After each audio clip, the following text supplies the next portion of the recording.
Good day, everybody. This is Yin Yang. It's with Morsels of a Thought, number 1877.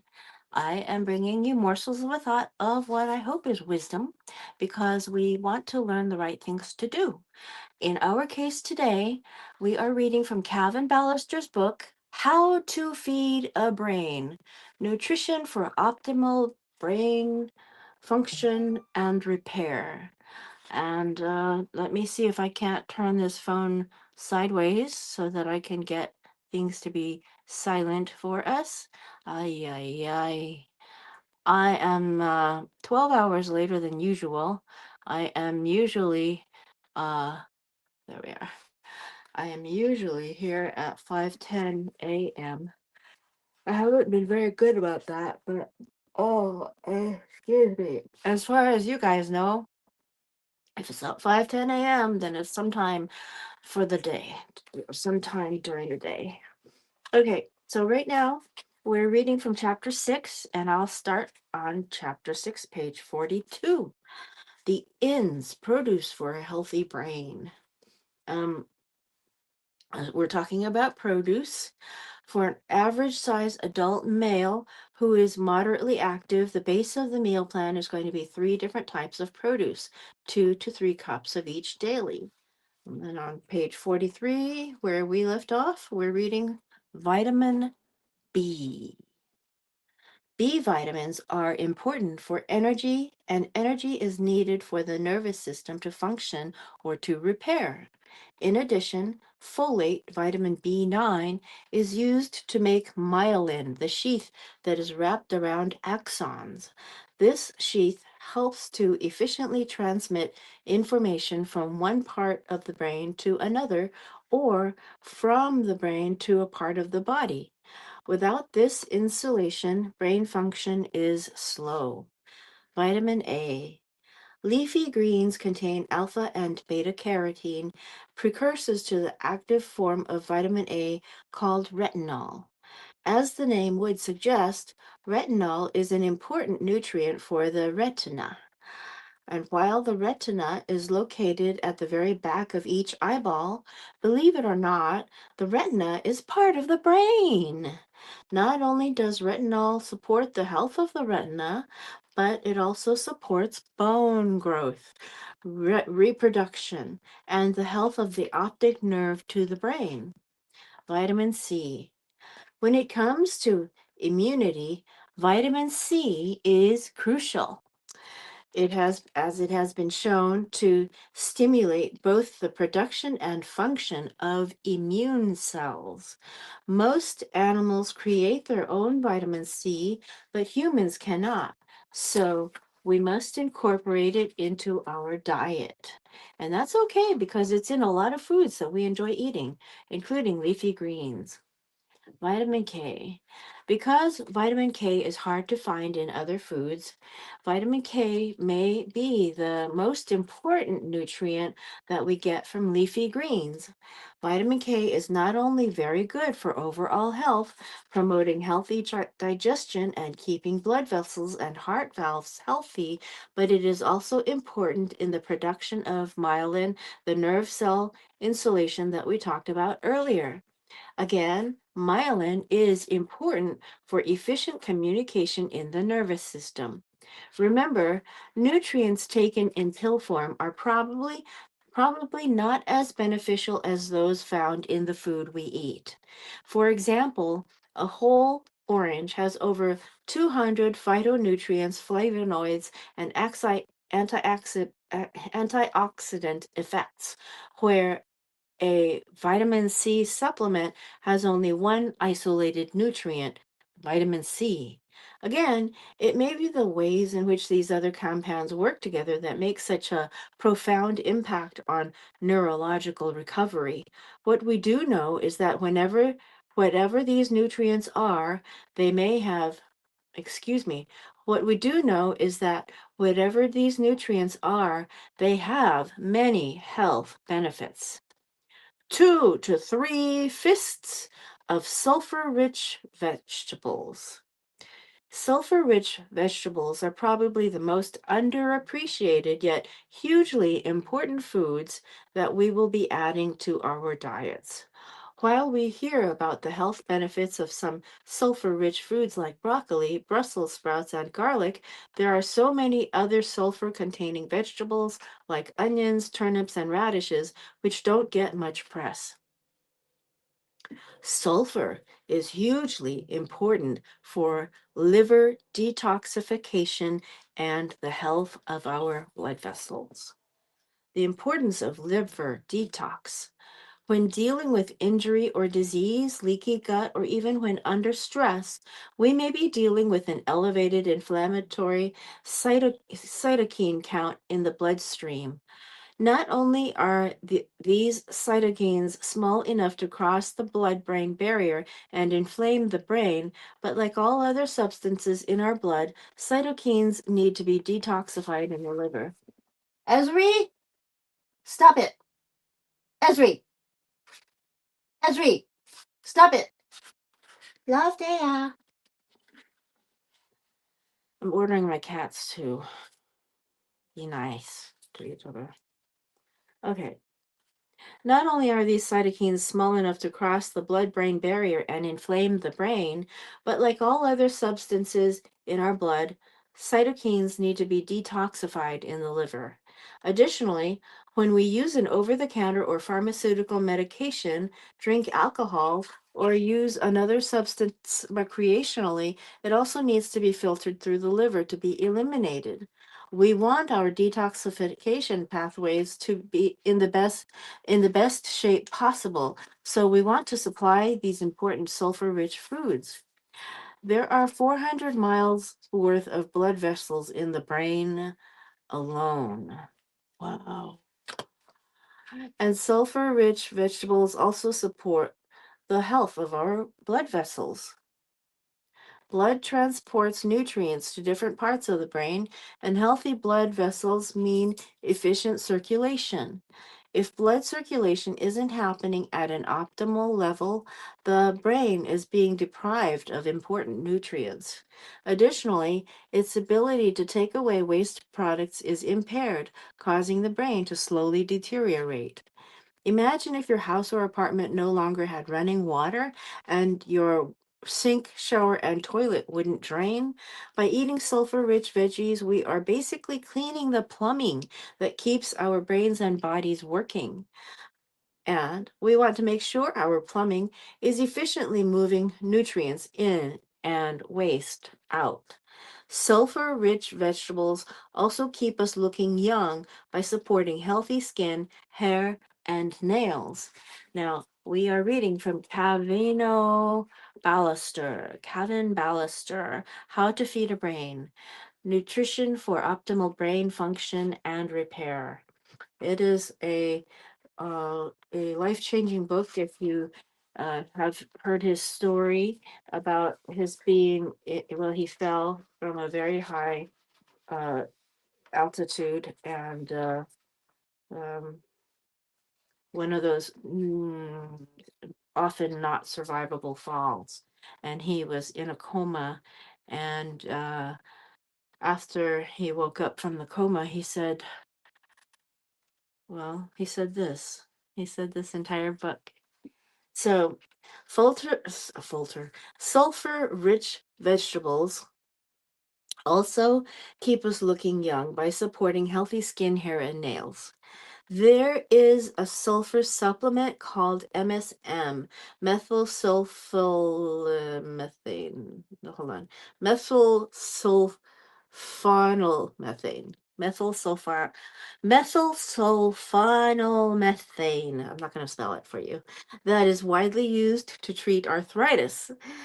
While sulfur-rich vegetables also contain MSM, they likely contain many other important compounds that work together to assist the functioning of our brain, blood, hair, skin, nails, joints, head, shoulders, knees, and toes.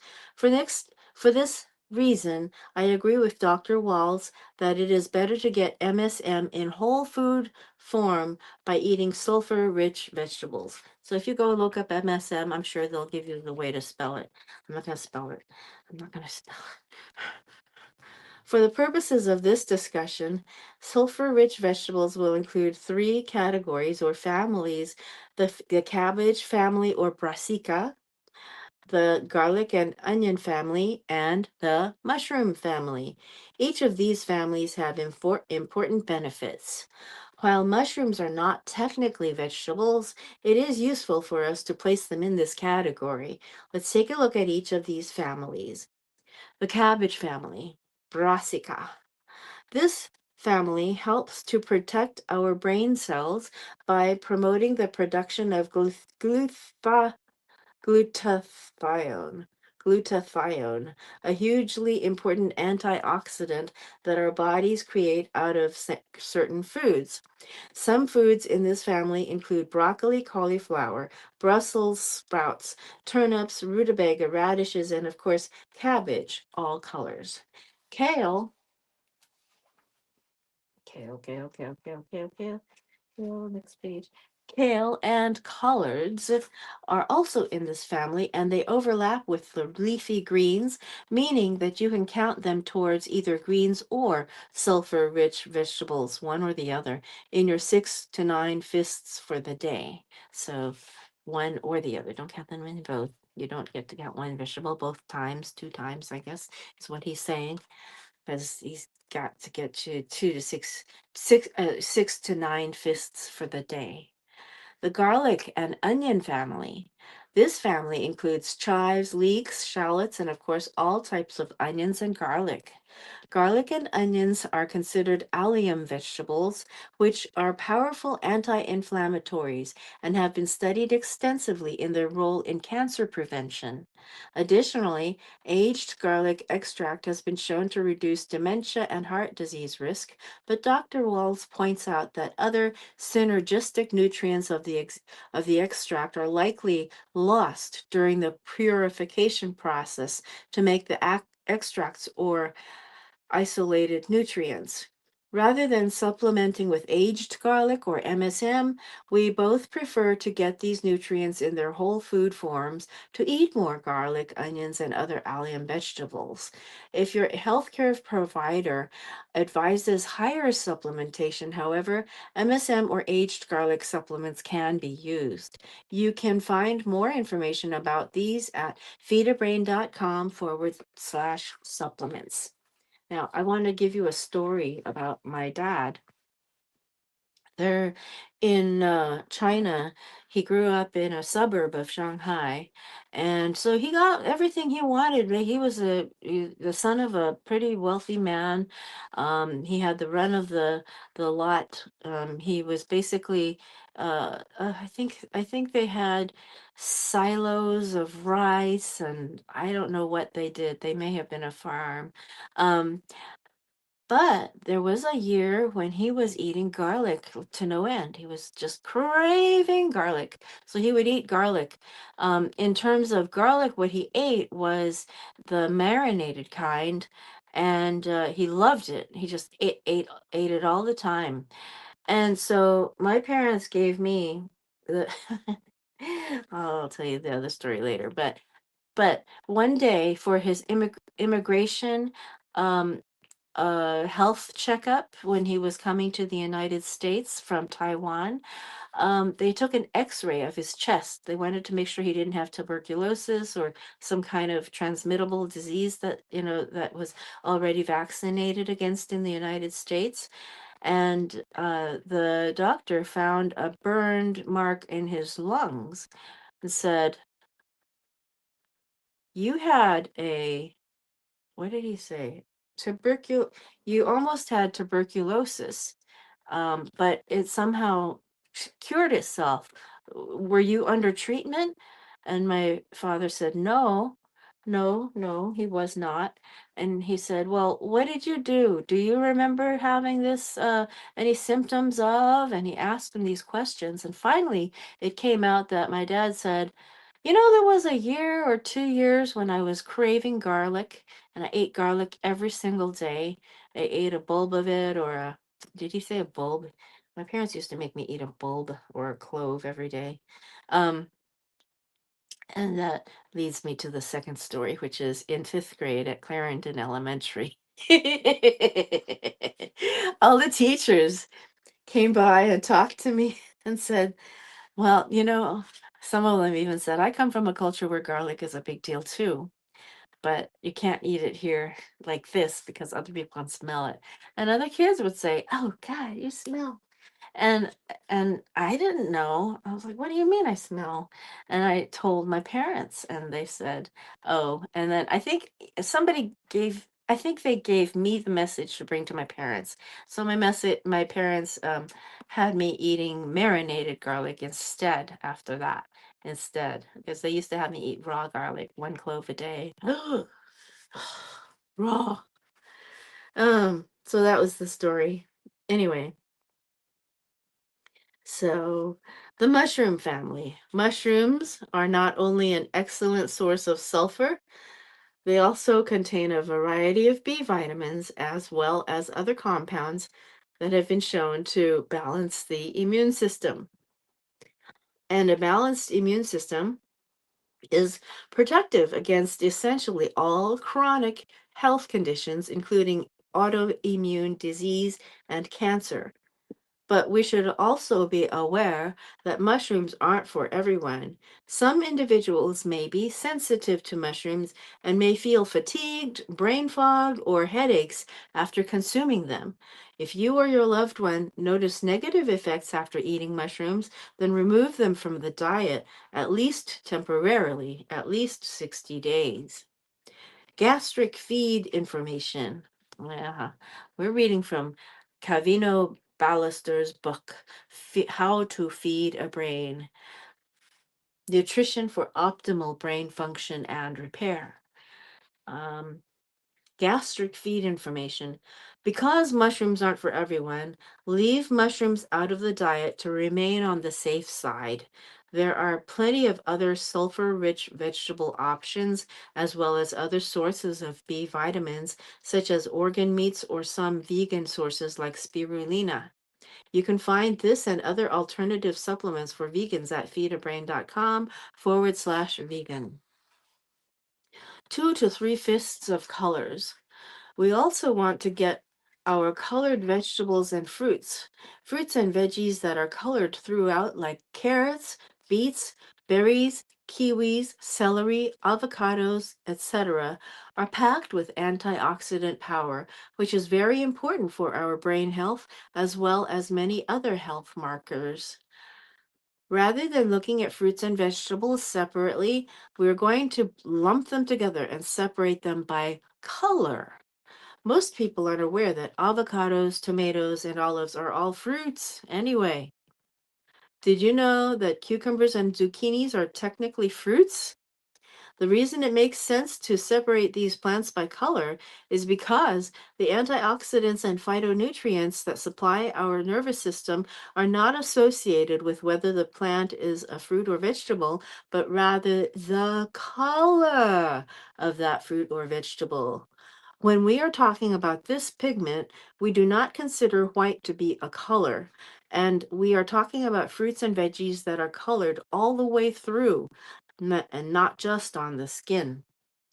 When the deep pigment in a vegetable or fruit is colored all the way through, the concentration of antioxidants is the highest. While you are welcome to eat fruits that are not deeply pigmented on the inside and that are only colored on the outside, like apples, bananas, or pears, they do not count towards your 2 or 3 fifths of colors. Let's not eat them in place of all the other foods we want to include in our daily meals.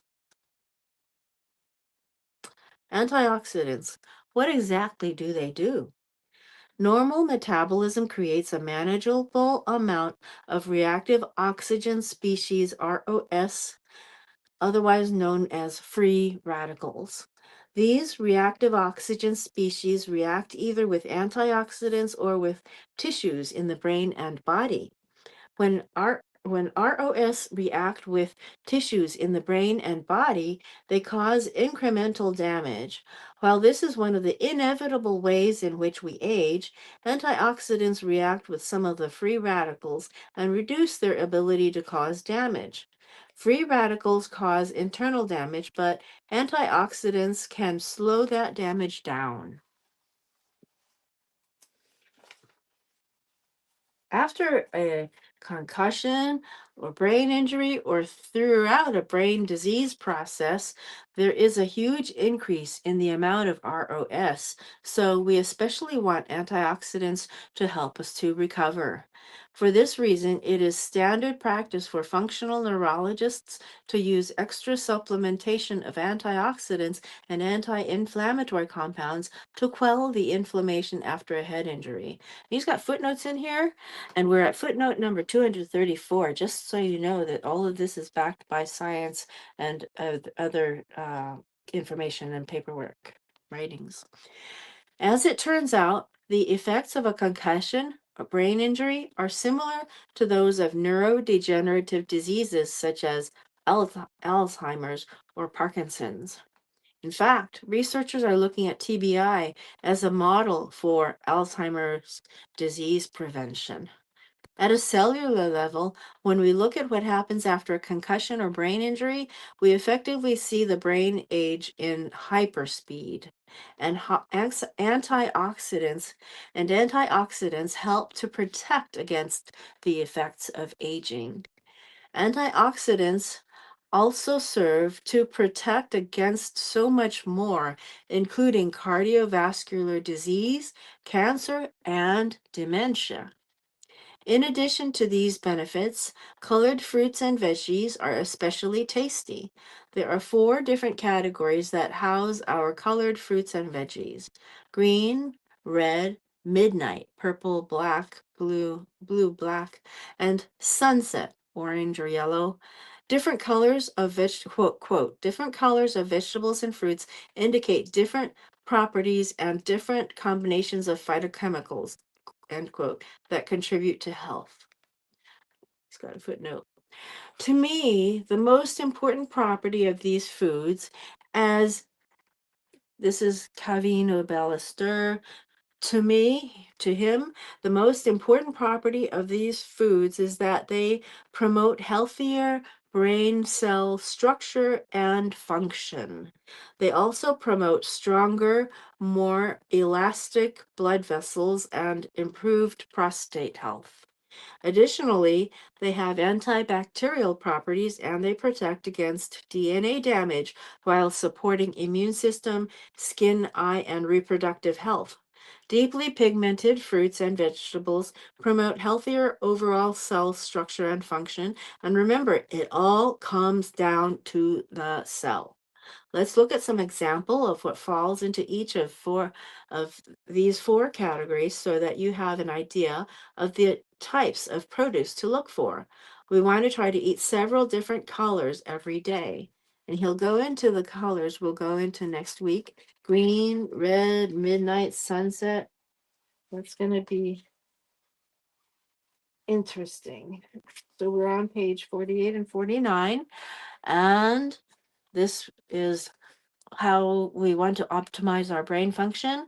This is a lot of good wisdom. What we want to do in this world is to bring more um, acting on the right thing to do kind of stuff is what I want to do. And when we are doing that, we are acting on a form of wisdom. Wisdom is knowing the right thing to do, and doing it is actually virtue. And knowing the right thing to do for your brain is a basic no brainer. So Fridays and Saturdays, I concentrate on Feed a Brain and Brain Rescue. Feed a Brain by Cavin Balaster. Brain Rescue by Dr. Bertie Miller, PhD. So today we have done part of How to Feed a Brain by Cavin Balaster.